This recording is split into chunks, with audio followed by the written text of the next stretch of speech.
সবকিছুতে 1 নম্বর অঙ্কুশ, আমি দায়িত্ব নিয়ে বলতে পারি।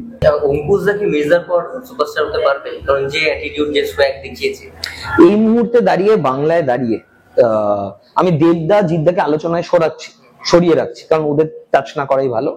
এর বাইরে অঙ্কুশ অভিনয়, অ্যাকশনে, নাচে, সিনসিয়ারিটিতে, ডিসিপ্লিনে, সবকিছুতে 1 নম্বর, সবকিছুতে 1 নম্বর অঙ্কুশ, আমি দায়িত্ব নিয়ে বলতে পারি।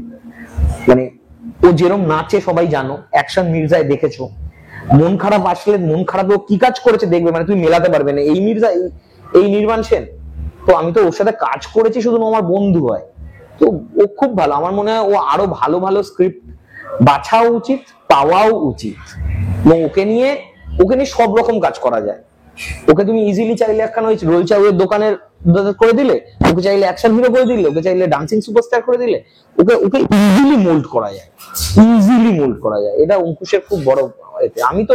আমার তো অঙ্কুশের ওপর বরাবর ভরসা, সেই আর কি। এবার বাকি তো সময়ে করবে, কিন্তু আমার ওর উপর খুব ভরসা।